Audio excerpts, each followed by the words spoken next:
behalf of myself and Beit Midrash Har'el, we're really delighted you could join us today.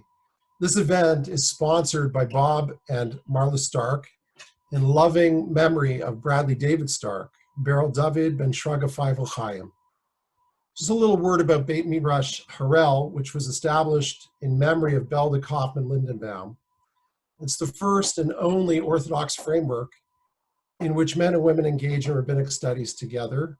The goal is to forge a Jewish way of life and being that resonates for Jews living with the challenges of the 20th century and the 21st century. It's a way of life characterized by inspired commitment to Torah and halakha, along with love of God, Israel, and humanity. So the conversation we're having this evening highlights this commitment. You know, Professor Emil Fackenheim once noted that the core of both the Jewish and the Christian faiths is the belief that God, who is other than the world, nevertheless enters into the world. But what was the nature of that entry? The meeting, which is called Revelation, is the text that we call the Torah divine in its origin. And what are the ramifications if in fact it was given by God? And what are the implications if it's a human document? The traditional Jewish position, as many people are familiar with, is the idea that God dictated the Torah word for word to Moshe, who wrote it down faithfully and accurately. And yet such a belief has become increasingly difficult for many modern Jews, including Orthodox Jews, to take literally or to believe at all. As the modern Jewish thinker Emanuel Levinas writes, there are certain Jews who remain faithful to tradition, in a sense because they live in a literal sense outside of history. But for the majority of modern Jews, who are deeply influenced by modernity, the problem of the revelation arises insistently again and again, and it demands new ways of thinking. Because they've been exposed in one way or another, directly or indirectly, to the teachings of science and psychology, biblical criticism and archaeology, feminism and philosophy. So contemporary human beings contemplate the revelation in a way much different from our ancestors. They wonder whether God really authored the Torah and whether the Torah's narratives are still relevant for modern Jews. They find the text heartbreakingly inconsistent in a moral sense, with commandments like love your neighbor and give charity, and yet also passages that envision the death penalty for breaking Shabbat and for a variety of sexual acts. So for some Jews, that's not a problem, either because they have no interest in practicing Judaism and therefore don't really care about the theological foundations, or because they found a way to practice Judaism without worrying about any of its truth claims or the belief that God gave the Torah. But for many others, the question of whether this narrative about Sinai is true, however we think about that word, and what truth means, is the fundamental component of whether they accept or reject Judaism. So the fate of what happened at Sinai and what that means for a modern person leaves us with many questions. And so tonight, we wanted to bring together three scholars to discuss just some of these primary issues and talk about Revelation today and its meaning for modern Jews. So just a brief introduction to our panelists. Rav David Bigman is the Rosh Yeshiva, Yeshivat Male Gilboa, and he's co-authored a book on halachic infertility. Dr. Miriam Feidmann-Kaye is a teaching fellow at Bar-Ilan University, where she delivers courses on contemporary Jewish philosophy and Jewish theological approaches to world religions. She's the author of the 2019 book, Jewish Theology for a Postmodern Age. Rabbi Hefter, as we noted, is the founder and Rosh Beit Midrash of Beit Midrash Har'el, the first and only co-ed Orthodox ordination program, where he teaches halakha along with Hasidic thought. And I'm Dr. Elliott Malamet, and I lecture in literature at the Hebrew University here in Jerusalem and teach Jewish thought at Yeshivat Machanayim. I'm also the Ideas Director at Living Jewishly, based in Toronto, where you can find my writing and podcasts at livingjewishly.org. So we wanted to start really with the obvious. So I'm going to begin with you, Herzl, to briefly say whether you accept perhaps the classic narrative of Jewish religious history, and one that's believed by many from Jews today, for that matter, which is that God directly dictated the Torah to Moshe at Mount Sinai, or at the very least, the Aseret HaDibrot, the Ten Commandments, as the text in Exodus would seem to imply. And that God dictated it, and that Moshe converted that dictation into human language and wrote down the 5 books that carry his name. And just to be precise with you, Herzl, I'm not asking you for at this moment for some kind of spiritualized or metaphorized understanding of Sinai, just to tell me whether you accept the plain literalist historical account. And if you do, tell me why.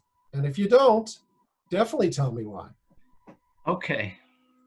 That's certainly a loaded question. I'm going to start with a story when my 16-year-old was about 9, and it was Shabbos morning before we went to shul, and the parshiot that we were reading were the parshiot of Breshit. So he asked me, Abba, who wrote Sefer Breshit?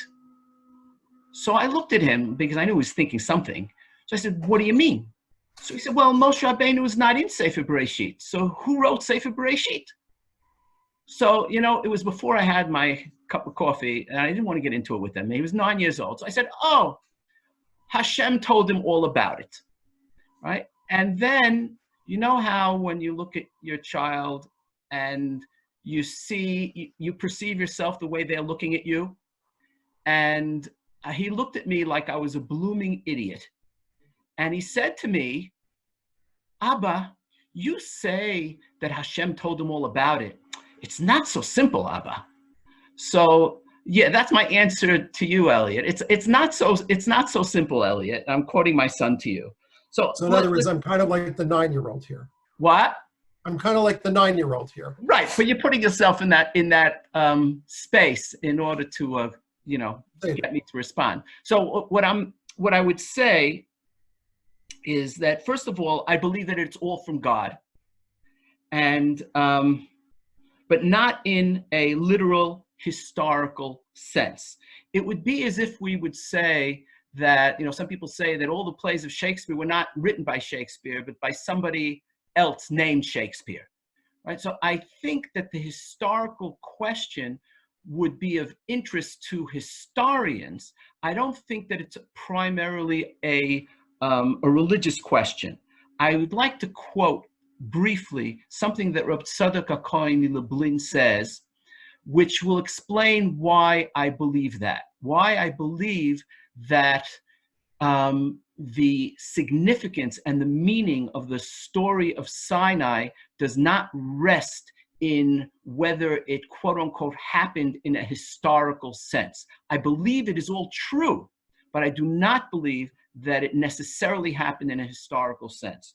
Rabbi Tzadok HaKohen Lublin says as follows: Ki chochmat Hashem yitbarach hu vadai ein sof. The wisdom of God is infinite, and he himself is infinite as well.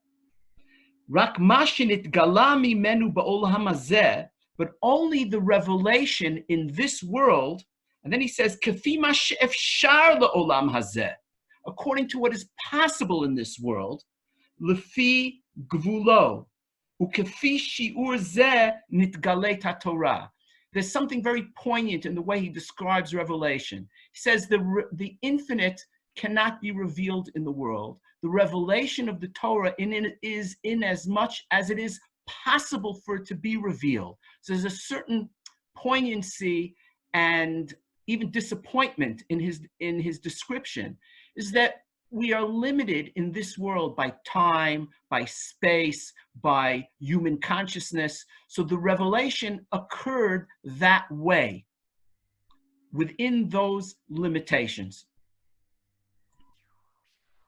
Okay, I'm going to swing back to you. I'm interested in before I turn to Rav David, I'm interested in the analogy to Shakespeare, because one of the things that always strikes me when people bring up other forms of literature is whether we experience these forms of literature as compelling in terms of a moral way of life. In other words, if I go see Hamlet, it's possible that I could come home and say to my wife, we have to change our life because I just saw Hamlet and I realize that I have to stop procrastinating or it's going to be disastrous. Now, it's possible I could say that, but it's unlikely I would feel utterly compelled and that I would feel somehow that I'm sinful if I don't follow the dictates of Hamlet. So is it really fair to make comparisons between what the Torah is trying to do in terms of its idea of influencing human behavior and other kinds of texts? You're asking, you're coming back I'm to me asking with that? you. Yeah, I'm just coming back to you before I move on. Right. The comparison to Shakespeare is not in terms of how obligated I feel in the presence of Hamlet as opposed to the presence of the story of Ma'amad Har Sinai. The point was that it's God by any other name, in as much as revelation is possible within the confines of this world. That is the revelation which I believe in, right? So in that sense, it's not the way, let's say what I would call the more superficial, popular way, perhaps, that the story is grasped, right? But it's God in as much as it is possible at all that it should be God. And I'm not talking about Shakespeare as opposed to God. I was talking about the authorship as opposed to the authorship. Okay, great. We'll get back to you. Just wanted to make a note in case people think I'm being disrespectful. All the panelists have opted for being called by their first name, so that's what we're going to do. So David, you're next. I want you to recircle and go back to the question I asked Herzl, which is, do you accept, believe in the literal historical account of Sinai where God kind of dictates and Moses is like the stenographer? So since Herzl has already talked about his son at a young age, I will start with myself at a young age, I think about 8th grade, and only without any awareness of biblical criticism or anything along those lines. I realized, since I was a Hebrew speaker, because of a Hebrew-speaking day school in Detroit, I read Chumash directly, and I saw that the usual narrative that it was all dictated to Moshe just didn't fit the text. Simply because it says, for example, Vaydaber Hashem Moshe Lemor. So that text claims that this is a quotation, more or less, depending on how you define Lemor, to speak, to say, which you can be proven in many places in Tanakh, it doesn't mean a quote. Many times, Lemor doesn't mean a quote. But in any case, those are the only ones that even in any way claim to be a direct quote. So it seemed to me there are many genres. This is very young. I didn't call it genres. I don't know what I called it, but I had this in my mind that it didn't actually fit the text. And as time went on, I was very much different, even though I was definitely Bachur Yeshiva, Ben Torah. I was very much different than everybody else in my class, even at Skokie Yeshiva, because I thought of it differently. But I also recognized very early that the technical question of how it actually, the Torah was revealed to Moshe Rabbeinu was not really the core question. The core question was, what is the significance of the idea of revelation, and is it at all possible? And starting it from there, at a very young age, I thought this is a very enigmatic kind of idea that the divine presents itself to the human being, and I thought we have to start from there. And with that starting point, I found it very difficult to understand why people thought that if it was given in one fell swoop, at one point in history, why that solved the problem. It didn't seem to solve it. It didn't solve the problem for me at all. It wouldn't make any difference to me whether it was all dictated to Moshe Rabbeinu or a more complicated process. The question is, I will say, the meaning of mind, so to speak, kivyachol. The meaning of the human mind with the infinite, which to me was enigmatic, but I also realized that the mystery in that concept was also very powerful. And my question I started to ask myself as time went on was, what do we mean, or how can we in any way relate to that when we don't have anything similar in our own life experience? Right. That's what I tried to work on, and I suppose we'll continue with that later on, but I think there's a problem in the very idea that we can speak in a very simple, logical, prose kind of way about these questions and not immediately move into metaphors, because it has to do with the very nature of religious experience and religious language. So if I can summarize what you're saying or clarify, you basically haven't believed the picture of Sinai that I laid out since the 8th grade. That's number one. It's been a long time since you actually believed the literist account. And what you came to was that the deeper problem, and one that Fackenheim hints at, is the very notion of any kind of interface between divinity, which is so other, and human beings. And you set about to think through the problem of how is this possible at all? Forget about the Torah's account. How, in general terms, is it possible for God to interface with humans? And off of that question, it sounds like you've come up with a more complicated version, or whatever adjective we want to use there, of what we call revelation. I wanted to move to Miriam and ask you, Miriam, the same question. How do you go about thinking about this issue? Do you accept the literalist historical account? If you do not, tell us a little bit about why. Thank you. Firstly, I just want to thank you, Elliott, for organising the panel, and to Bet Midrash Har'el, and to the technical support who's behind all of this. Like my fellow panelists, my first call is to examine the question, and I have two main reflections. Okay, so firstly, asking this question in 2020 in Tafshin-Pei, we have to recognize that the way that we speak about religion has undergone a radical paradigm shift based on the principle that there is no one single monolithic way of understanding revelation, amongst other ideas, and the ways in which it permeates this world. Perhaps more radically is that the sort of language that we use, or that we should be using these days, calls us to recognize that the answers that we may have this year and in our generation are indeed temporary and open to interpretation. So there are two things that are confusing here. The first one is how the Torah itself is interpreted as something that is context-based, and then how we interpret this question also being based in our own context. So so we have a complicated start. The second reflection is that I don't believe that we should do away with this question as some people call to do in this age. I think it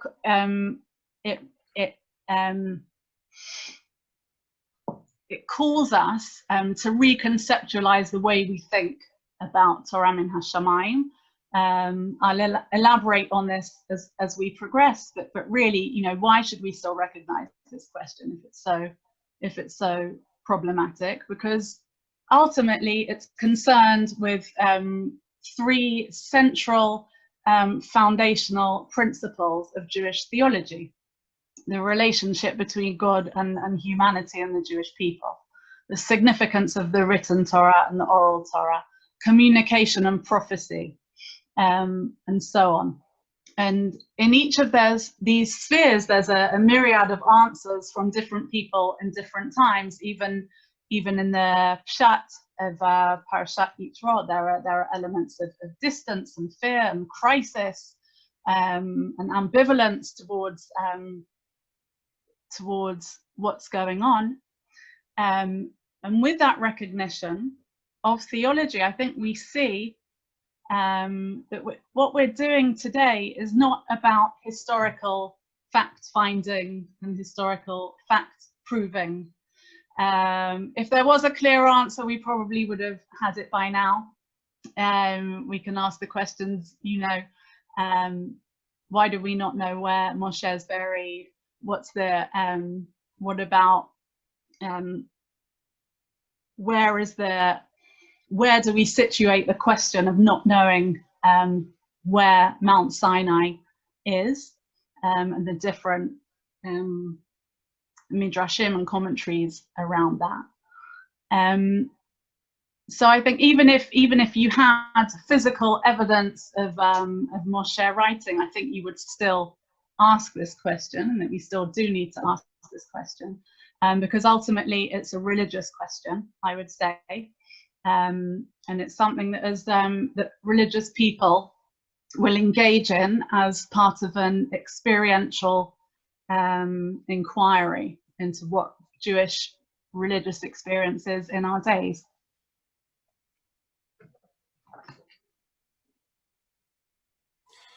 You made an interesting turn in the answer. Actually, it's quite intriguing. You started it out, and it seemed like a kind of very contemporary kind of answer where, you know, we don't experience this today in the way people have before, but yet you insist that the question still has relevance, still has functionality, because it reminds us of some core concepts that we need to keep thinking about and thinking about and thinking about. But it sounds to me, you know, there's a wonderful Buddhist scholar, Stephen Batchelor, who talks about the idea of the faith to doubt, in which he's discussing the notion that partly in the face of, and you alluded to this very explicitly, we'll never really, really know. Like, it's not possible to know. Even if you believe, you can't know.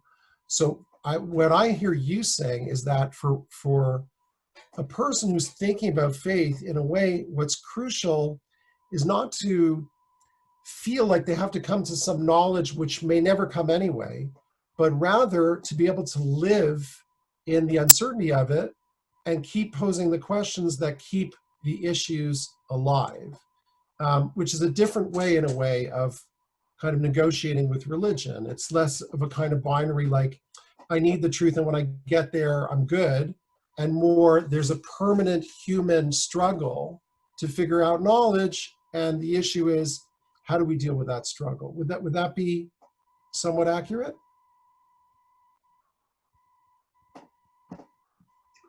Thank you, Elliott. I'm a bit troubled by the I suppose by the collapse already at the beginning of the panel of talking about theology into functionalism. In other words, you know, what we're trying to do now, what we're trying to talk about now and theorize about, is ultimately us trying to give some kind of justification for what people should or shouldn't do. And I think we should steer clear of that at the moment. On the other hand, I do think that one of the things that people do is they search for answers. They search for meaning in this world. They try to understand the sort of the religious theological imperative that people have. Like, I think one of the fundamental things, maybe that's at the heart of your question, is about revelation. It's about saying that if firstly, my interpretation is different to yours, then how will I live? And putting that question of how will I live at the side, we immediately come to this question of again, if your interpretation is different from mine of this question, how do I know what's true and what is not? And if the theory of revelation is perennial and changing, then where is the stability? Where is my source of knowledge? And you mentioned knowledge, and I think also you know, the idea that struggling to know something is part of the human experience, but it's also something I think we can recover from, in a way. I think it's kind of, it was connected to Descartes at the beginnings, in terms of if I can imagine something, if I can, you know, imagine some greater sphere, something beyond myself as one of the ideas that Herzl was referring to, if I'm not mistaken, then it means that there is some body, that sphere, that body of existence exists in some sense. So the issue of knowledge is not necessarily what I do, but it's the search for knowledge is something that we do, something that we engage in as human beings. I guess what I'm thinking about, you're a little distressed that I would frame it as, we've kind of given up on truth. It's not so much what I think, it's kind of what I've experienced teaching. Like I'll tell you a story, and then I'll bring out in Herzl and David. But when I was teaching a seminar in university 15 years ago on Jewish ethics, and I've told this story before in certain contexts. One of the classes was on euthanasia. It's difficult to teach euthanasia if a lot of the way you teach halakha is looking for precedential texts. So you're not going to find a text in the Talmud about a heart-lung machine, about a mechanical ventilator. So you're not going to have a situation where you quote unquote pull the plug on people. So the issue is whether there's any kind of Jewish analogy to this idea. And there are sources both in antiquity and the Middle Ages that talk about the idea of prayer as somehow similar to a machine. Why? Because of the theory of machine is that you're about to die and the machine blocks you from dying. It's like an impediment. So maybe if you pray for people, that too forms an impediment. And if you stop praying, it's similar to pulling the plug.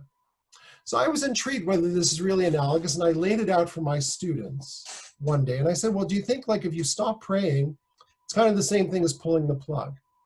And the reaction to me was fascinating, because they looked at me sort of with a mixture of amusement and horror and ridicule. And they thought, that's kind of crazy.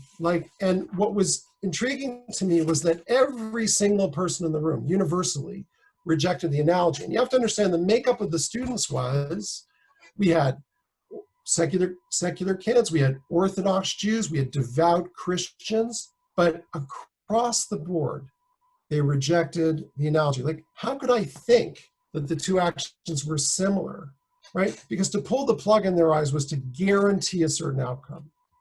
And praying didn't do any such thing. So my question to you is that this reminds me really of a certain kind of disenchantment that Max Weber talked about a century ago, where you have this kind of scientific materialist attitude to stuff. Even if you call yourself a believer, part of you has already defaulted to the scientific view, which I think my story kind of illustrates. So Miriam, do you think, or what do you think that kind of contemporary disenchantment does to basic Jewish beliefs like the belief in revelation? Doesn't it sort of play with it or dampen it?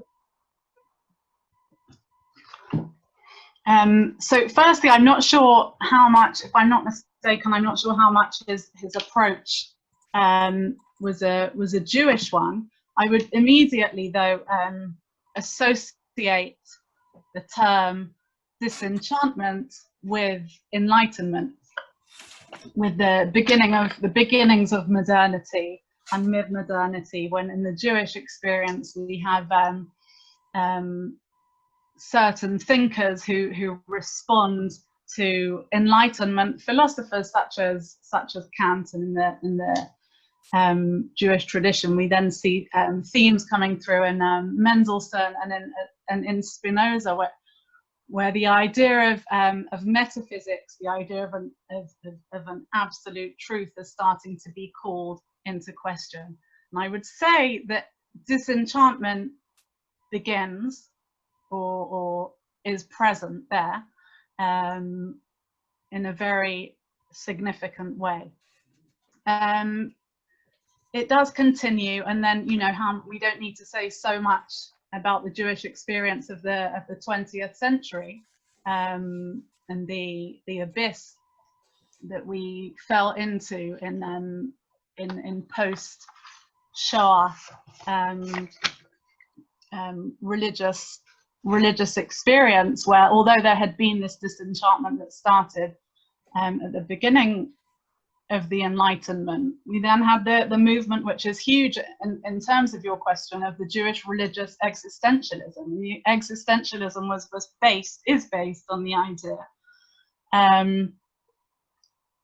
of the I, of the person, of the subject, of the inability to know what's around me, of the inability to have certainty. The whole of the late 20th century Jewish philosophy was dealing with that, and is actually dealing with that.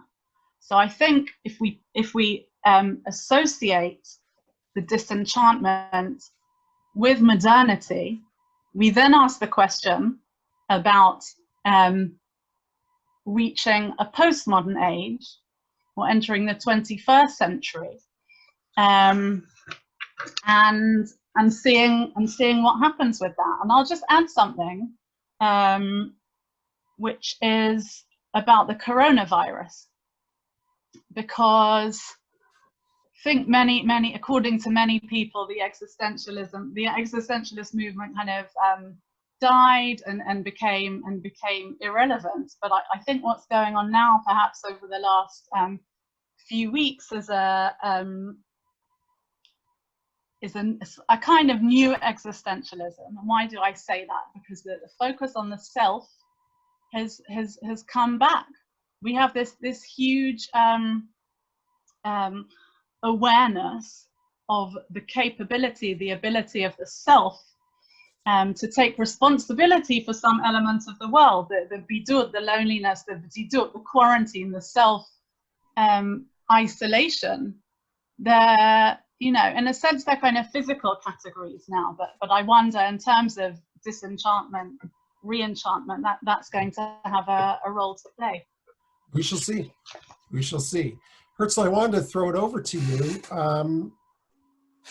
because it seems to me that there are a lot of students who are disenchanted in one way or another, even Orthodox students. And I wonder, given that disenchantment is in a way very pervasive in a lot of the modern world, how can traditional religion really survive without either, on the one hand, becoming incredibly insular, almost a world apart, or becoming very open, in which case, you know, maybe it's too big a price to pay?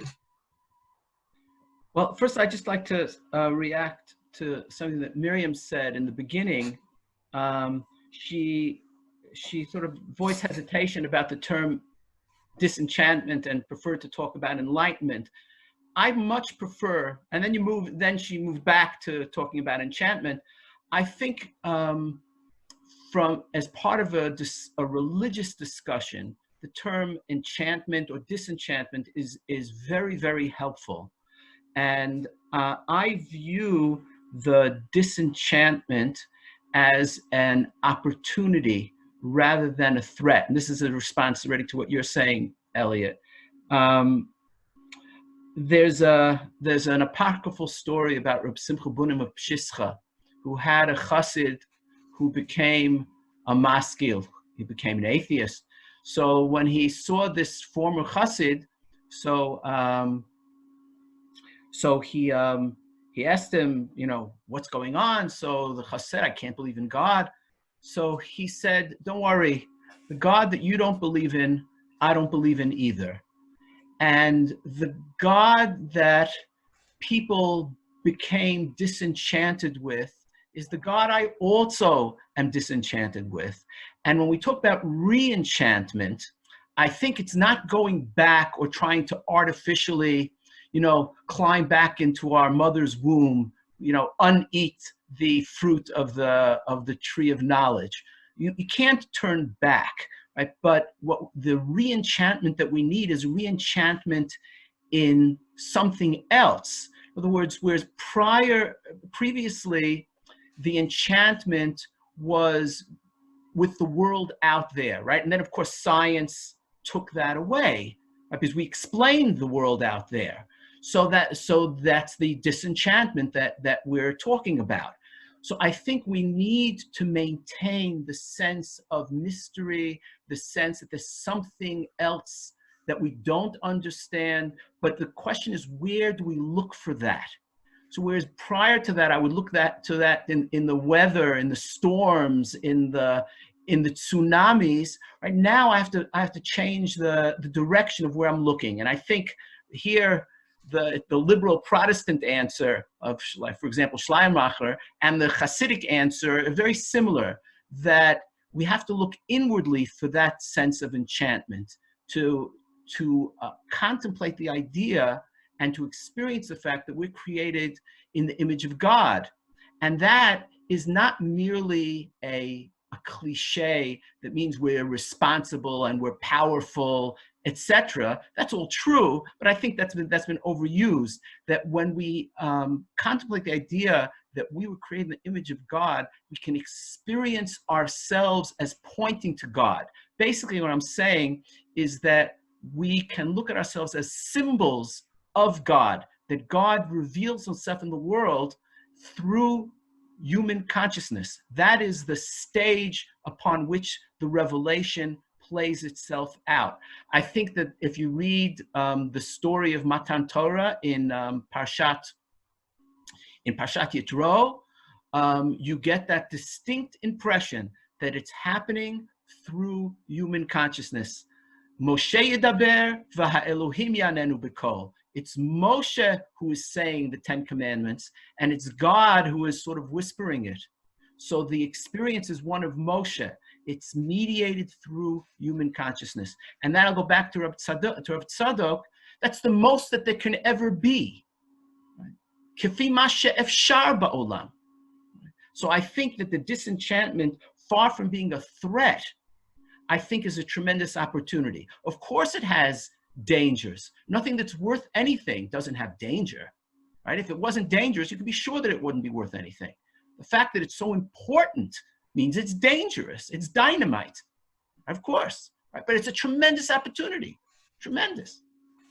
So I'd like to bring David into this conversation. I actually want you to respond to something that comes off of Herzl's very sort of moving picture of a kind of interiority of a spirituality. I think for many people, one of the problems they find specifically in Judaism is a kind of clash between the picture that Herzl's laying out of a kind of private finding of God, which is very au courant, right, in the last number of years, where people have moved to kind of private interior religion.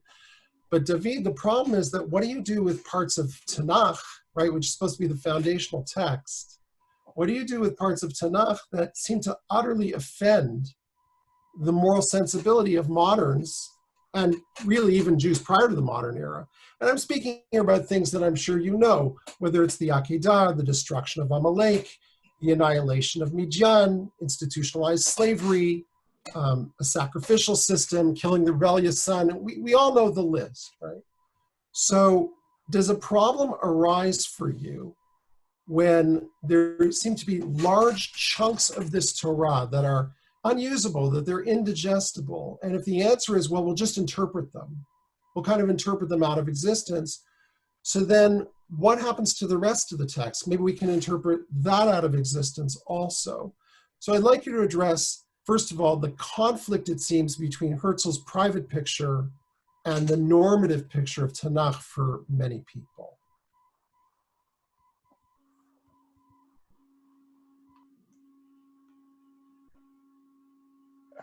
I still would like to say a word about enchantment. Before I move on to that. Okay.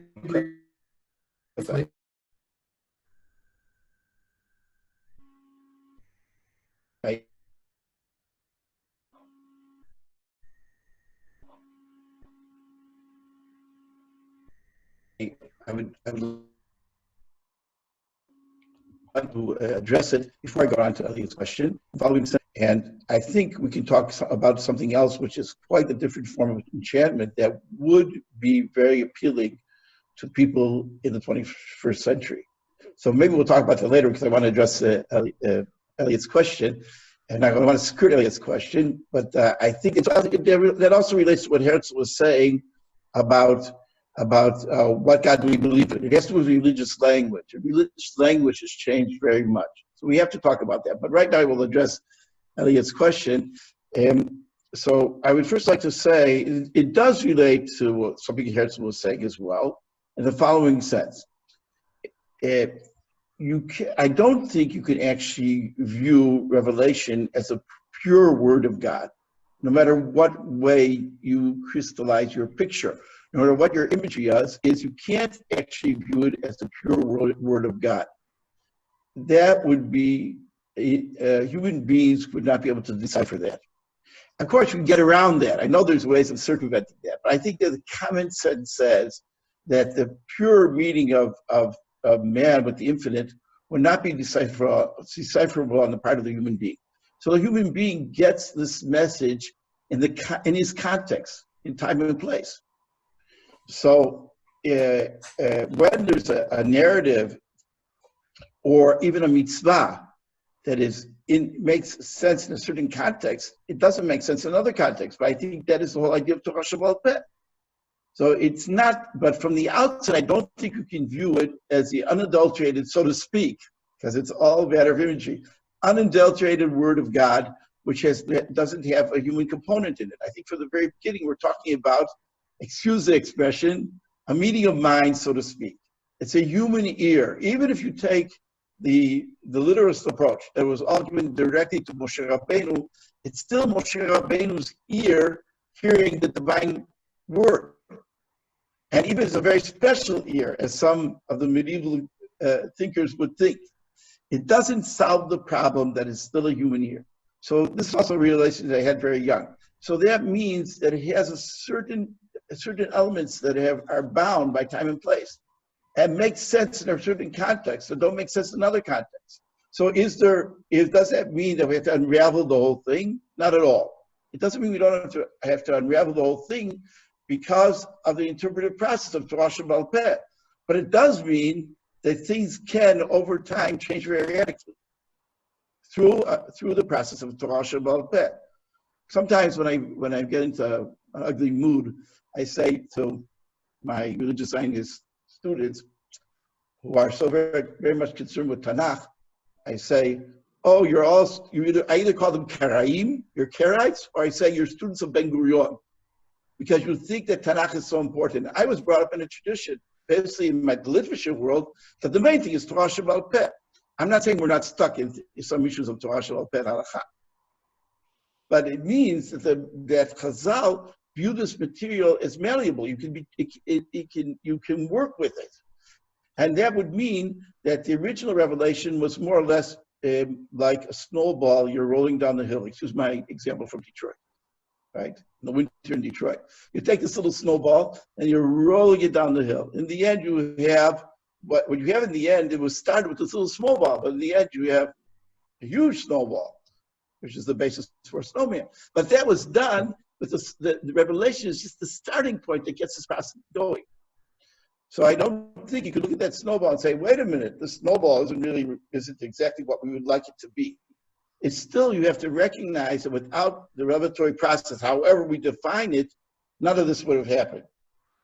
Herzl, you wanted to comment on that? Yeah, and I want to also clarify the way you described what I was talking about in an interior religion to almost the neglect of a community and civilizational aspect to it ties in with what Rav David is talking about.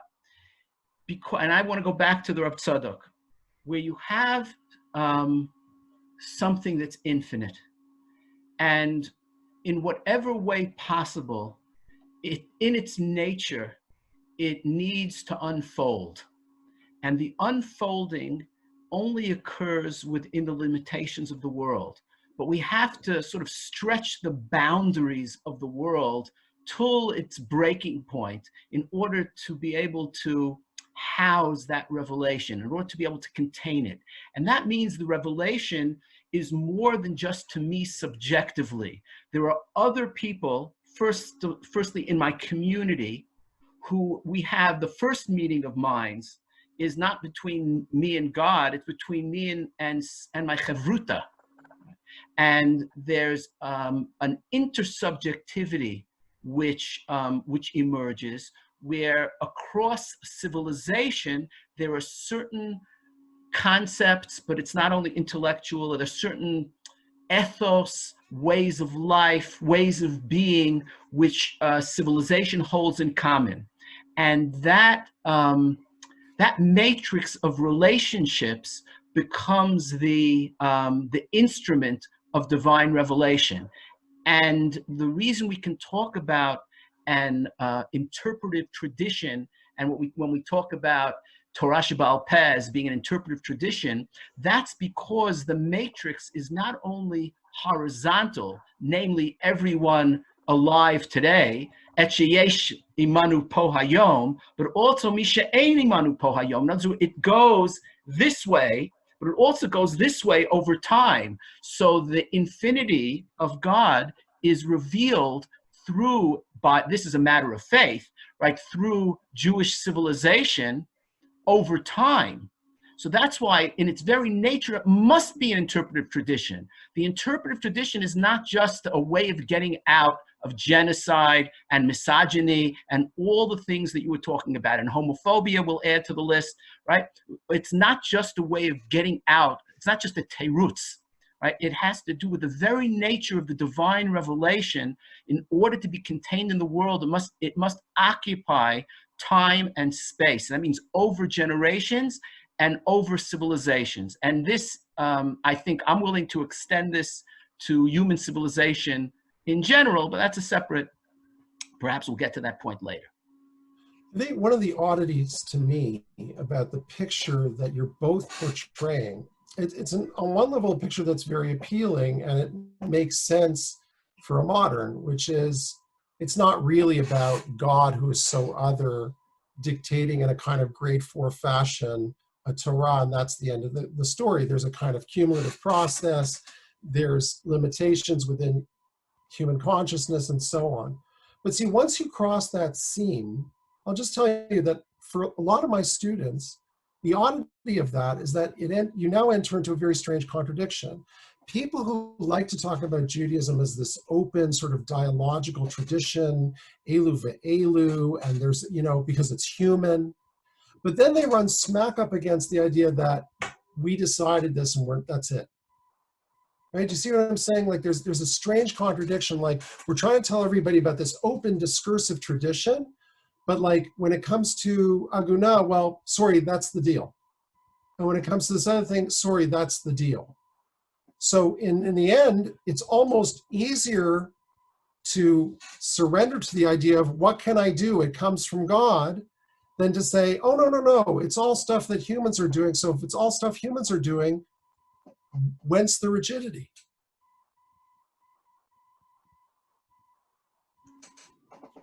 You're asking me? Yeah. Okay. I think that in order for revelation to be coherent within a civilization, there has to be a common language. That language, I use the word language as a metaphor. Right? That language in our case is the halachic discourse. Now, you describe the revelation or the phenomena more correctly as something which is human as opposed to divine. So I would blur those lines between human and divine. Because I do believe, when I said that I believe that it's all from God, I do believe that it's all from God. I also believe that it's all human. It's not this or that. I think we have to bend our brains a little bit and our hearts to grasp this paradox that it's both divine and human simultaneously. Now, let's put that aside because like, what does that have to do with halacha and aguna? So I think that it does have to do with halacha and aguna, and I think that there is room for more bold steps to be taken. There are certainly things that modern society and postmodern society is sensitive to today that people were not sensitive to before. It's not that Chazal were not sensitive to agunot, and it's not that Rishonim were not sensitive to agunot. You read the Tshuvot, even the more recent poskim, and there's a great deal of sensitivity. But I think that today we're much more aware. We have different perspectives. The woman's voice is much more heard in the discussion, which never happened before. So I think that speaking the language, we can make those adjustments, right? And I won't even say we have to be patient and over time. I don't like those apologetics either. I think Reb David is taking tremendous strides in that direction. So I think that we see, and not everyone, of course, not everyone agrees with us. We're not, we're just we're a Zoom group here, right? And I'm Beit Midrash Har'el, and Rav David Bigman is in his halachic activities, and Miriam is in academia, but we represent something, and we can only be responsible as far as what we think and what we represent. I agree that there are many areas where things are stuck, where within the halachic language, things can be worked out, and not in 1,000 years. I think it's not so much the line item for me, the individual item. It's more that conceptually, to me, it's quite confusing. In a way, when you talk about a Haredi ethos, the mythos of the idea that we have to do this because it's somehow there's this kind of unbroken chain of tradition. And so what can we do? Even if I would reject that, there's an internal consistency to that, as opposed to a modern, like that seems, almost absurd to me. Like if you're already pulling away from literalism, if you're espousing some sort of modernist approach to law or approach to theology, then the hesitation to actually be bold is much stranger in some ways than it would be elsewhere. But I'm going to move the conversation back to Miriam for a moment to talk about something that you alluded to before that I want to push on with, which is getting beyond modernism, we get to postmodernism. And we get to, albeit unusually, but there are certain contemporary Orthodox thinkers who employ the discourse of postmodernism and suggest really a new way of talking about revelation and also by extension the whole business of faith. And in your book, you explore two of them somewhat at length. That's Professor Tamar Ross and Rav Shagar, each of whom articulate a vision that I think would be both liberating and probably unsettling for a believer. Tamar Ross, in an interview, describes what she calls the dubious ontological status of claims of communication with a transcendent force. In other words, it's hard to believe that a God literally speaks to humans with or without vocal cords.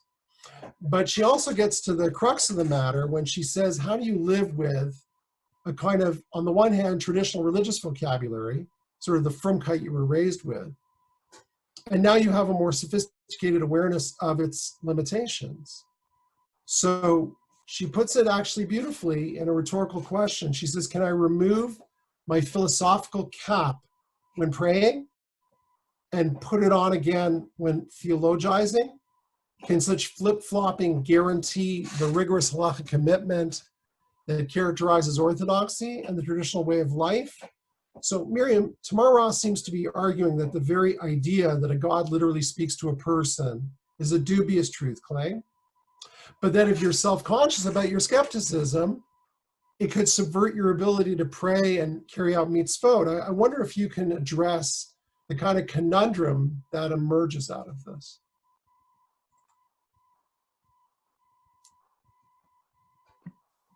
I firstly just want to relate, or just to refer to some of the points that Herzl made, where I sense some kind of I guess mystical language, which is now used, perhaps even representative of the religious language of today. And I think we're seeing that a lot, and I think we've seen that in Rav Shagar, and I know that Elliott wants to bring that in later. What I would say about Tamar Ross is as follows. I think underlying her philosophy is one of the main issues of the day, which is, and I'm going to use a philosophical term, epistemology. Okay, epistemology is knowledge. What can we know? What can we know about the world? What can we know about Torah min hashamayim? Okay, and how can what's the role of religious language in our knowledge seeking? Okay, and you mentioned vocabulary and sophistication, and all of that is related very much to religious language. Now, what a lot of people say about postmodern language is that it's primarily concerned with language games, which is an idea attributed to a philosopher called Wittgenstein. So in other words, the language games, it's perhaps the more pessimistic way of thinking of religion in terms of well, we all play this game, we all speak the same language, maybe also in terms of Herzl and David, this will resonate with the type of ideas that you've spoken about, where if there's an agreement, then that constitutes some kind of decision-making process. And one of the things that Tamar Ross does is that she focuses less on the idea of language games, but takes another idea of Wittgenstein, which is the life of the text, forms of life. Okay, so in other words, we're not just playing an internal communal interpretative game. Rather, we're concerned with how the language forms life. And again, Herzl, just to refer again to what you said, how that community as interpretative, that community as immersed in undergoing some theological thinking, which is based on the text. It's also based on redefining language. And here, Elliott, we see this distinction between literalism, the literalism of the text, and that of the experience. Maybe also Herzl, that's related to mysticism, that looking inside the self, maybe Chassidut, and some of those ideas that you're talking about. And if we were to juxtapose literal statements with that, I would say Herzl, in terms of what you said, Hasidic experience focus on the self, then we can see how they can work together. And what do I mean? What I mean is if we're talking about Torah min hashamayim, we're talking about what actually happened, okay? And we look at the words, and not necessarily of the story of Sinai, but Ross raises the question, are we only asking the question of what happened at Sinai? Are we only asking the question of was the world really created in 6 days? Or are we asking questions that are maybe more theological and experiential, such as, and she gives the example of the meaning of the phrase kvodo male olam. Okay, so where is that? Where is God's presence in the world? Where is this divinity, a very Christian phrase, where is this divinity felt? So I think that's probably one of the, some of the main contributions that Tamar Ross has probably made, paving the way for a lot of this new religious thinking. I just want to redirect to the question I asked originally, which is, do you feel that it is a difficulty or an impossibility, in fact, for somebody to be balancing off this more sophisticated view in which you become self-conscious, perhaps, of almost a kind of mythical Judaism that you're practicing? So you want to be pious, and for whatever various internal reasons, you want to remain committed to the religion, but there's a part of your brain that's already crossed over and knows that there's a certain kind of very serious game that you're playing. And is it possible to maintain that cognitively? Like ultimately, won't that sink you? Anybody can weigh in here. Yeah. So Yeah. Go ahead. David. David, you can weigh in and then we'll come back. You got to unmute. I want to say, Miriam, go ahead. I'll talk after you. Okay, go ahead, Miriam.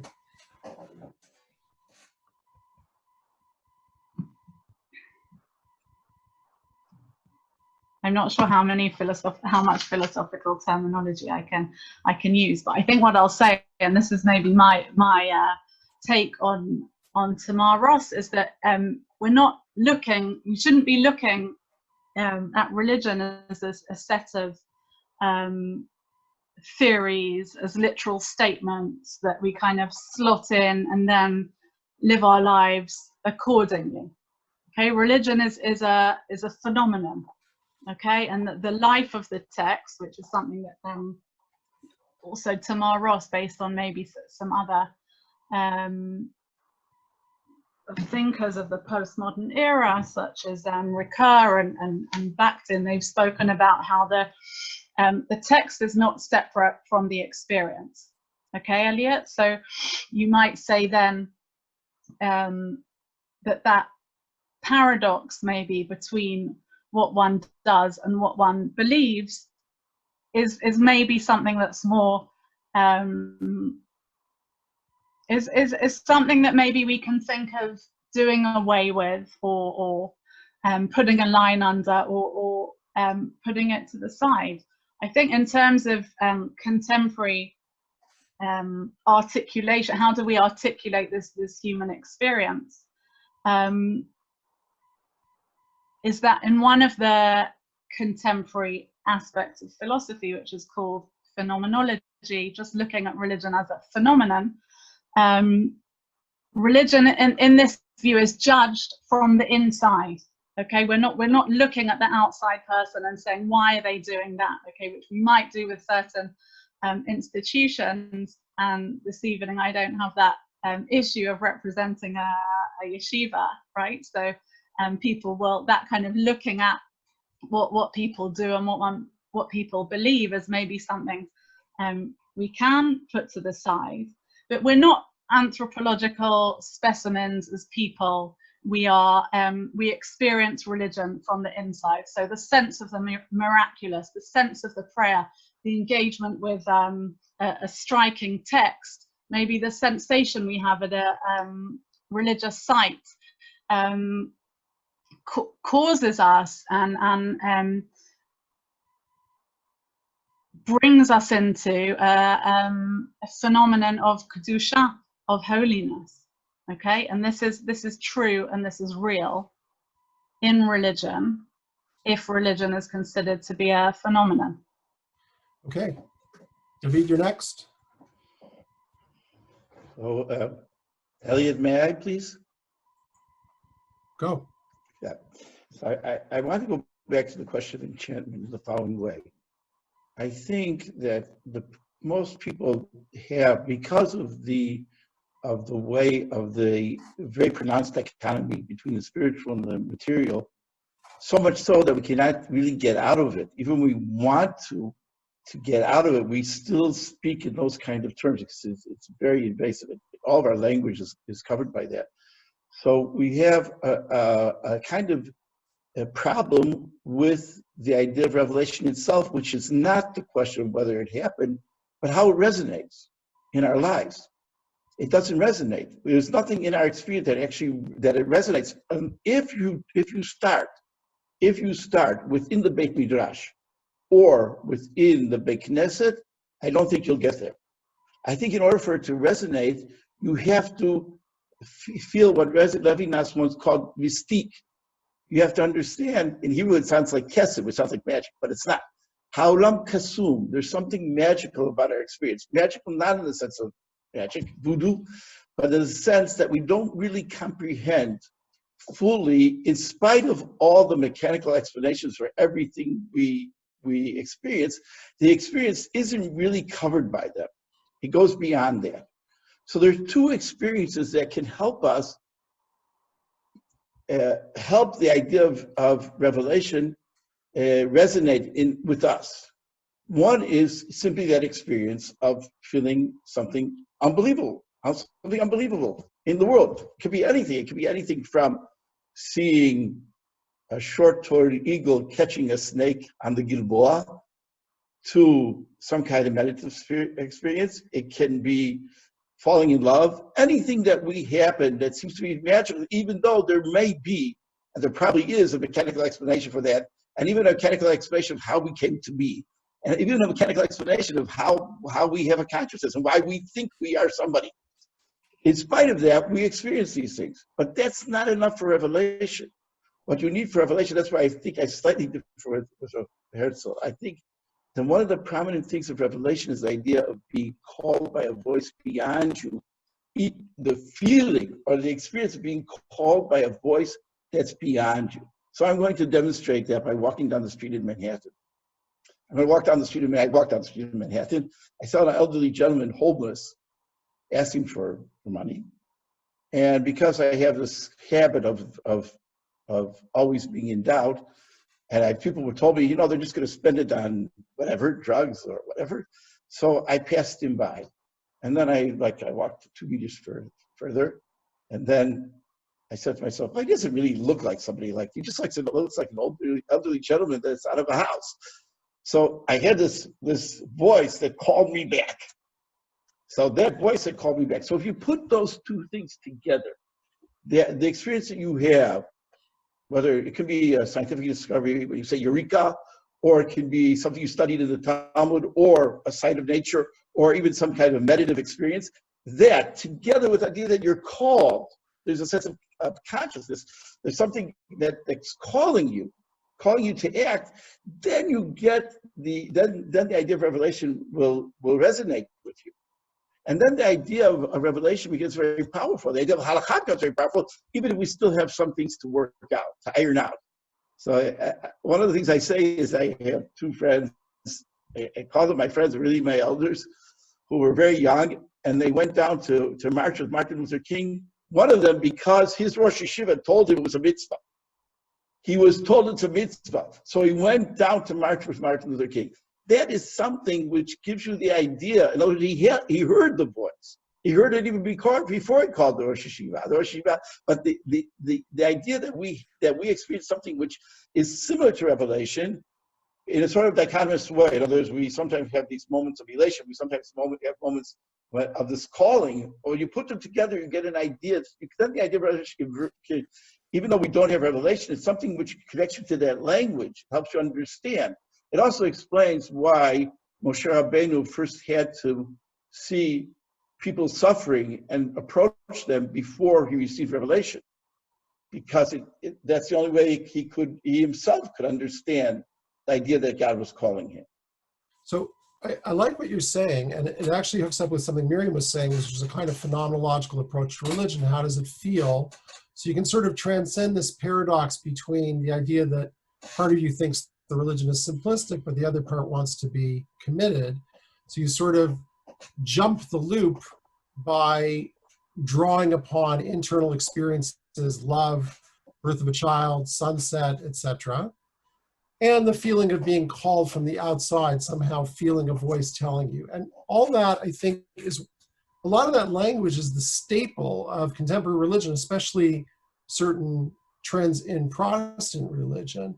The issue becomes how, and I've sort of been trying to get at this all evening, which is how we square that with traditional law-based religion. So Herzl, I want to bring you in here, specifically because I know that you're very fond of the 19th century thinker Mordechai Leiner, the Mea Shiloach. And you've actually said that Rabbi Leiner says that any kind of pretension to certainty and perfect understanding is really idolatrous, right? It's only for people who believe that everything is kind of finite and boundaried, but that kind of certainty doesn't leave room for human development. It's a distortion of revelation, in other words.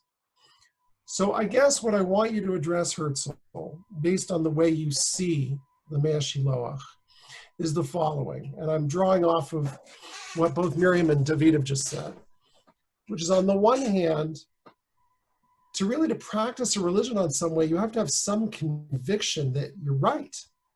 That it isn't just all interchangeable. Because really, if it's all interchangeable, like I worship turtles, you worship Hashem, who's to say? There's something about that that just seems specious to me.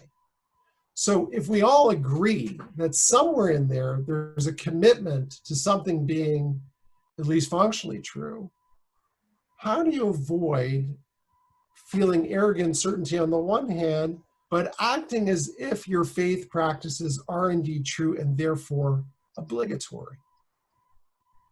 The short answer to that is yes. Someone once asked Rav Lichtenstein, it's very interesting to bring Rav Lichtenstein in response to a question about the Mea Shiloach. I don't think he would have been happy. But in any case, someone once asked Rav Lichtenstein where his faith in God came from. And he said it was from his relationships with Rav Aaron Soloveitchik and Rav Yitzchak Hutner. It was his experience of them. Now, at the end of the day, if we're just honest with ourselves, the reason we do anything, the reason we live the way we live, is because there's some sort of internal certainty which I feel, right? Which I don't know to what extent how you measure certainty, but let's just say it's good enough to motivate me. Okay, let's be minimalistic here. So once you accept that reality, and everything else, I'll tell you, the same child that I quoted before asked me once, who thought of the idea of God? He was like 10 years old. I looked at him like, what are you talking about? What do you mean, who thought of the idea of God? Well, he said, well, nobody could see him, so who thought of the idea, right? So I was tempted to say, well, the Rambam in Hilchos Yesodei Torah says that you have to believe in God, right? That Maimonides in his codes ruled that we believe in God, so we believe in God, right? But I didn't say that, thankfully, right? What I did say is that people experience God in their hearts, and that's why they could think about it. So I think Rav Lichtenstein's answer acknowledges that, namely that at the foundation of faith is your subjective experience. That is the only honest answer today. Whether that was the answer before, I don't know, but that's certainly the only honest answer today. And from that ground, we can build foundations where I can say that I believe in this strongly enough that it should guide me through my life, and that I believe in it strongly enough that it will demand Mesirut Nefesh from me, that I'm willing to give my life up for it, right? But at the same time, since I know that that belief is based ultimately upon the foundations of what is in my heart, I also at the same time recognize that you have a different experience if you're of a different faith, or if you're of no faith. I cannot deprive you of the same credit that I take for myself, that you have an interior commitment upon which you base your life, so that I can really say that this is true for me, in the sense that it guides my life. And I even have truth claims based on my experience. But I realize that you can also have truth claims, different truth claims, based upon your experience. So I can be certain within the context of adhering to my tradition, and at the same time realize that since I'm basing my faith upon my interior experience, you as another human being can base your faith or lack of faith on an interior experience, and I have to recognize that. So that's what Peter Berger called soft certainty, and that's I think that is the way out. We definitely need a way out. Your question is a very good question, but I think that's a path out. I don't know if it's the only path, but that's a path. Well, it'd be interesting to think of that as the path out for Jews, because of course what you're suggesting here seems to be a movement away from exclusivity, right? Wasn't this the Jewish claim all along, we're right, they're not right, to a more sort of pluralistic ideal where I have my way of connecting, they have their way of connecting. So I'm gonna move this over to Miriam. What Herzl's suggesting kind of makes things kind of horizontal in that way, if you see what I'm saying, right? Where we have, I have my faith claim, you have your faith claim. And this seems to move very much into the postmodern discourse. And I'm wondering, how you would react to that.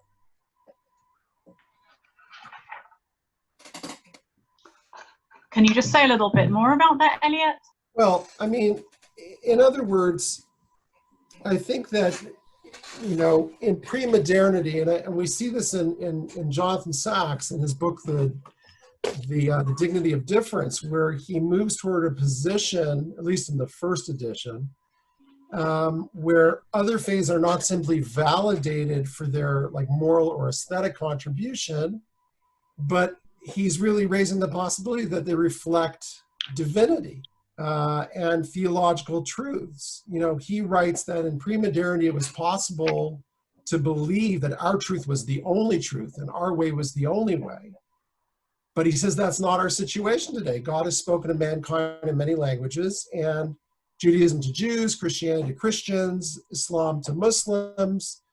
And he concludes this by saying, in heaven there's truth, but on earth there are truths. And in some way, that line, in heaven there is truth and on earth there are truths, is something that all of you have been saying in different ways throughout the evening. What's interesting to me about this, though, is it really calls the bluff on it all. In other words, it now says that down here on earth, so Jews think their thing, Christians think their thing. It's really just almost an accident who you're born into, but substantially, all it is my opinion. I like being Jewish, they like being Christians. So we're no longer dealing with the pre-modern attitude of Jews of a kind of hierarchical condescension where we're right, Nebuch, they're wrong. But in postmodernity, it's all kind of just horizontal. That's what I'm asking you to address based on Rabbi Sachs's comments. Okay. So I got the easy question. Whether there's truth in our religion. I'll bother them That's too. Fine. That's fine. I do want to connect it to what Herzl was saying, though, because about this, I just want to draw off it really that in terms of that experience and the kind of the not good enough. What was the phrase that you used? Or it's enough to base your life around it. I would say in terms of even, within the Jewish experience, I guess, close to the model you've been describing, and also moving to other faiths, but not yet. I'd bring in the thought of Rav Shagar, okay, a contemporary Jewish thinker who engaged with ideas of postmodernism. None of the contemporary thinkers seem to like to be called postmodern, so we just say contemporary. But he spoke about different living in multiple realities. Okay, so that when I make a choice, for example, to be say Hindu or Buddhist, I'm not really making a choice. I'm not really free, because my views, my beliefs are shaped by my cultural, familial, religious experience. Okay, and he goes into this a lot, and we play by certain rules according to the realities that they're in. But into just drawing out the main idea, I talk about multiple realities, and you could even talk here about substituting the word truth for reality. Okay, because then you're not in this quagmire of competition. Okay, You're substituting reality for truth, really. Sorry. in a way, I think the reverse. You're substituting the word reality for the word truth. Yeah. If I understand you correctly. Yeah. Okay. Yeah. What is real? Okay, and what is real for someone can be their entire religious world. Okay, even if they haven't had the freedom to choose it. And Rav Shagar actually said that this, this big radical freedom that we think is very new, we think is very postmodern, is actually not at all. We've always been free, but we're talking about recognizing it. Though in terms of truth, the reality, let's say, in different religions, I think it's important not to look at Rav Jonathan Sacks alone, but also to compare him or some of the work there, some of the ideas I'm interested in are comparing the sorts of the theories of reality between Shagar and between Sacks. So yeah, I'm pleased that you mentioned the idea of the first version of the dignity of difference versus the second one. In one of the classes I teach, we do a comparison. I think he's also made some really important transitional moves in today's discussions over the question of whether there is truth in other religions. I think in his new book, Morality, when he speaks about post-truth, I think he is probably maybe speaking more about fake news and communications and journalism and many of the issues we have in this realm. One of the texts that I'm particularly interested in and which still captures me is it's called Exorcising Plato's Ghost. In other words, taking out, doing away with those big ideas of truth that have got us into great problems. Okay, and Lyotard, a French philosopher, said that ultimately, and I think there is a similarity here that we have in the world. Let's say we're talking about different religions. We enter, according to Lyotard, a supermarket of ideas. Okay, and when we enter a supermarket of ideas, we are free to choose. So goes the theory, whatever we believe, whatever we would like. Okay, whatever we would believe, and that kind of that plurality is something that Lyotard would have said is what prevents competition over faiths.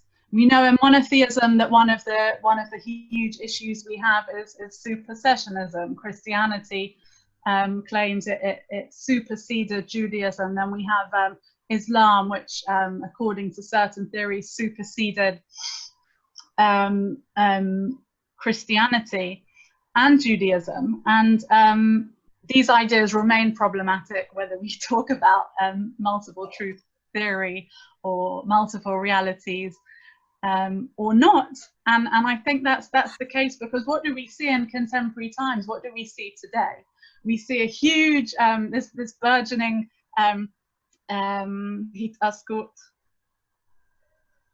Miriam, I'm just going to pop in here because we only have a couple of minutes left. And so I'm just going to finish the sentence, Elliott, and I'm just going to say that we have this new dealing with the East, the religions of the East, right, and where we don't have that difficult history. Right, which is actually a whole other really interesting topic of the kind of merger of Eastern ideas, whether they're popular or more traditional. I wanted to close it off with Herzl and David to draw off of some of what Miriam was talking about, the substitution of reality for truth. In other words, my reality, my experience. I'm still trying to piece together at the end of this evening how these personal manifestations of religion, personal realities, personal interiorities are going to work in the postmodern world with a religion, Judaism, which was traditionally based on a kind of communal coherence and a word that we haven't used all evening, which is judgment. right? Based on judgments. This is right. This is wrong. This is a sin. This is a mitzvah, right? And I know we have very little time remaining, but I'm curious how that sort of set of older words jibes with the kinds of words that you've all been using. So we'll start off, Herzl, let's start with you, or yeah. Yeah.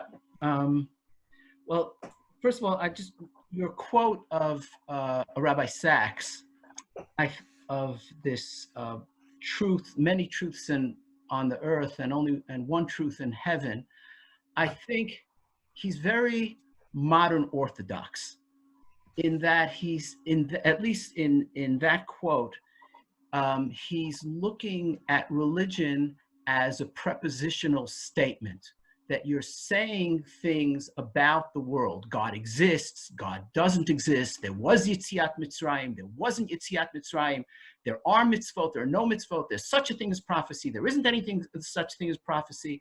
It becomes a question of the list of things that I believe about the world out there. And I think he's getting himself into a bit of a pickle, because when you're making assertions about the world out there, you can't really have paradoxes. Paradoxes, when you're talking about the world out there, are illusions.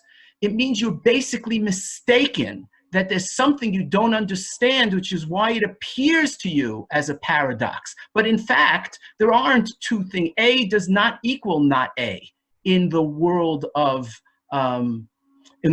out there. So I think where we have to move towards a pluralism and a tolerance is precisely moving the emphasis to an interior location. Now, I'm being very careful how I'm saying this. I'm not advocating total interior religion to the neglect of community, tradition, and history. But I'm saying that clearly, and I'm responding to what you said, Elliott, that it's true that there was a different type of vocabulary which was used, which is still used there in many, many places, part of which I identify with, words like chayav and patur and mutar, which are normative instructions. Right? That exists, but the question is, where is the emphasis? When we move towards interiority and we understand that fundamentally religion is an interior phenomenon, and that is real. My subjective feeling and my intersubjective experience with others, right, is real. It's very real. It motivates wonderful things and it can motivate terrible things. Those forces are very real, but they're interior forces, which makes them enchanted, which makes them carry mystique. So when we realize that that's where religion needs to be today, right, without judgment, right, but where it needs to be today, I think we can have what's called existential paradoxes, which are real paradoxes, because I can love someone and hate someone at the same time. I can feel drawn and I can feel repelled at the same time, because the stage of the facts, so to speak, the empirical data is inside. And then you can have a type of pluralism which doesn't tie itself into a pickle. I think you get into a problem if you stay too modern Orthodox when you're making these assertions about the world. But now you're saying, now beforehand we used to say that only Judaism is true. So now I'm saying, Christianity is also true. That's like the joke with there was a Dayan, there was a halachic decisor who was presiding over a din Torah, over a court case. The two litigants came before him, and his wife was in the other room listening. And the first one said what he said, and the rabbi looked at him and said, "You're right." And then the second one said what he said, and the rabbi looked at him and said, "You're right." So the two litigants didn't know what the rabbi meant. They shrugged their shoulders and they walked out. So the rabbi's wife comes out from the other room and says, "Yankel, you're hacking people at China. You're driving people crazy. You can't say you're right and you're right. What type of paisik are you?" So he looked at her. He said, "You're right also."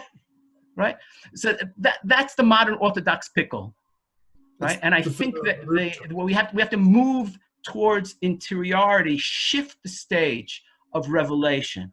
Going back to our Sinai, I think that's Kotvei Maluchot Libecha, the two tablets of the law, the tablets of your heart. So very briefly, we're going to end with you, David. Give us your best.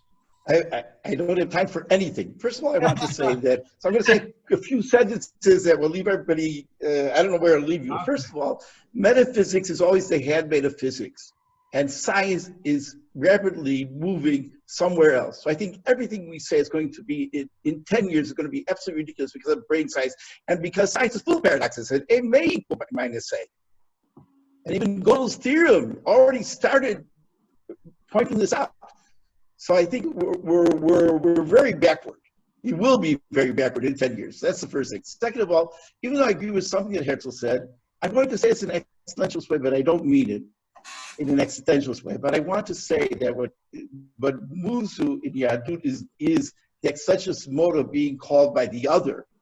It's very important. Even when as I say, when I tell somebody a psak and I have the same situation at home, I view my psak as being Dvar Hashem, even though I knew I made it myself, because that's what empowers me. And the third thing is I think that Rav Shagar is a big cop-out, even though he's a close friend of mine. In what sense? In the sense that he has this construct that he works with, which is either peoplehood or a social group, which is religious Zionist Bachwei Shiva. And he says, you don't really have a choice. And he uses that even to defend Bedouins killing a young girl who's gone astray. Because within their framework, this is right. Where Rav Kook says all religions have truth, but he says you can measure their truth can be measured by how much they are ethical. He has an ethical measure. So I always had this feeling that when Rav Shagar says this, he wasn't much of a posek. But I think that Rav Shagar was saying this, in a way he's saying you can make do with the unethical things that you have in your religion because everybody's just in their game, and the Bedouins have the right to go. But who says the construct of are the Bedouins and not this one girl? What makes them the frame of reference and not the one girl who bears to differ and says, in my culture, my personal culture, you don't have the right to kill me? I don't like the whole thought of it because it's based on a construct. And that construct to me is useful, but it cannot be the be all and the end all and just peg the individual in his group and then everything's okay. I can't tell the Agunah. I cannot tell the Agunah, this is it, this is the way it is. I might have to do that because I might not. I always have to work. I work within the confines of halakha. I accept the confines of halakha, but I'm going to do my best to make sure it works out right, just like Chazal did before me. Just like the Torah says that Torah Emet is the written Torah. Hayei Olam Natav B'Tocheinu is Torah Shebal Peh. This is our job. We have to make it continue. We have to make it. We can't make it continue in a discontinuous way. That's the story. So okay. I said an awful lot, which doesn't. It's funny when you finish an evening, you're sort of looking to kind of gear down, but I think what you just did is like opened it all the way back up. So I think that's for another evening. I have the really fun job, actually. It really is, of expressing gratitude. So the first thing I want to do is thank our panelists, Herzl Hefter and David Bigman and Miriam Feidmann-Kaye. A huge shout out to people at Har'el, Svika Gratz for his fantastic technical support, Sharon Laufer for logistical support, and to all of you for showing up and being really interested in the kinds of conversations that we've been carrying out. I think probably Herzl will be really interested to know what other kinds of conversations you would like to hear. So I think that's it. I think we're talked out. And a big thank you to all and good night from Jerusalem. Thank you.